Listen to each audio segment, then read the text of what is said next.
All right, Bucky, let's just jump right into it. 8 days before the draft. I don't know if mock drafts are recent or how recent they are, but we have your 3.0. You got C.J. Stroud to the Carolina Panthers, and it seems that the general consensus you're seeing, and I know, again, we're NFL Media Group people, so the words betting and markets don't usually get thrown together, but Bryce Young seems to be rocketing up a lot of people's boards to be number one overall, despite what we've been hearing about C.J. Stroud between about a week ago all the way back to the pro days. What do you got for me on this front, Bucky?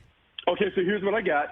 Let's take that little mock draft that's in front of you. Let's rip that up. Okay. Let's rip that up because what everyone is going to have to do is they're going to have to get comfortable with the uncomfortable stuff that's going to happen next weekend. Okay. This draft is the most volatile draft that we've ever seen. Love it. There are only 15 blue-chip players in this draft. So because of that, what we think we know, we have no idea. The only thing that I can tell you for certain is that Bryce Young is more than likely positively going to be the number one overall pick with the Carolina Panthers. He appears to be their guy. Like, they're all in on him. You heard Scott Fitterer's presser where he was talking about Bryce Young and Russell Wilson and those things. It appears they're very comfortable with him being the franchise quarterback. I think the drama comes after that. What are the Houston Texans going to do at 2? Like our guy Lance Zierlein had this a couple of weeks ago where he talked about, I don't think the Texans may take a quarterback at 2. They may be in love with Tyree Wilson, the defensive end. And so I can't claim that. Lance claimed that he's plugged into Houston, and the last couple of weeks we're beginning to hear more of that conversation. So if the Texans don't take a quarterback at 2, we know the Cardinals aren't going to take one at 3. So now you have the Indianapolis Colts at 4, which what seems to be, a dream scenario. They're going to be able to get the guy that we all presume would be C.J. Stroud at 4 to be their franchise quarterback. But there might be a curveball that comes at that spot. Yeah. What if the Indianapolis Colts like Will Levis more than C.J. Stroud? And what if they hand the card in and it's the Kentucky quarterback, not the Ohio State Buckeye, that comes off the board as the second quarterback? Now you have chaos because C.J. Stroud is available at 5 for the Seahawks. You have the Raiders at 7.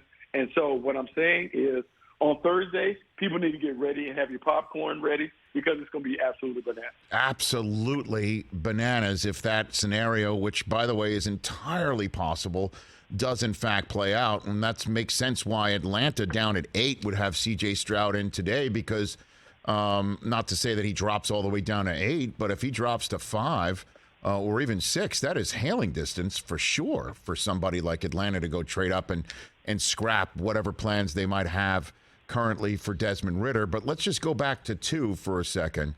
Why would the Texans pass on a quarterback second overall, do you think, Bucky? A few different things that could be in play at this situation, right? When you look at the Houston Texans and you understand people that come out of the Shanahan system in San Francisco, as much as we adore quarterbacks, there's some of those guys that feel like they're kind of the kingmaker when it comes to the quarterback. That, hey, the system is going to do everything for the quarterback. We just need to have a guy that can kind of manage the situation. We're going to surround him with the talent, and it will work. And coming off the heels of Brock Purdy, a 7th-round pick, Mr. Irrelevant, leading them to the championship game, they may be even more emboldened that the system makes the player more than the player makes the system. So that could lead them to say, well, let's recreate what we had in San Francisco. We had a dominant offensive line. We're going to take blue-chip players all around it, and eventually we'll plug in the quarterback and make it happen. And so it might be a situation where they may not value the quarterback situation like we do. They may see it as a part of the wheel, not the key cog in the wheel when it comes to making the team pop. Is it possible, Bucky Brooks, my colleague from NFL Network and the NFL Media Group and co-host of the Move the Sticks podcast with Daniel Jeremiah, is it possible, sir, that we can connect that dot that you just put out there with the dot that Ian Rappaport put out there today, that the Niners are fielding calls for Trey Lance? Could it be possible the Texans are one of them? What do you think of that? And that's why they're not interested in that second overall pick at quarterback. I mean, your that's thoughts? very interesting, and that certainly could be a possibility because here's what you normally would like, right? You normally, when you leave a situation, meaning I go from San Francisco to Houston. Yep. You tend to have an affinity for the players that you were just around in San Francisco. The fact that they were in a championship game, the fact that you felt like that team is viewed as one of the best rosters in football, you're more likely to pluck from them because there's a level of familiarity and comfort with them. And so if you are DeMeco Ryans and you're looking at a situation like, hey, you know what?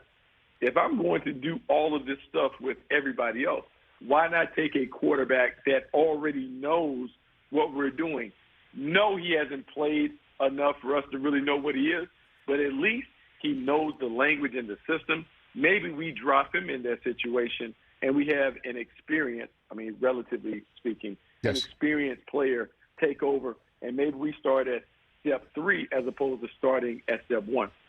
Might have something to do with it. Catch the Rich Eisen Show every single day on the Roku channel, 12 to 3 Eastern, for free.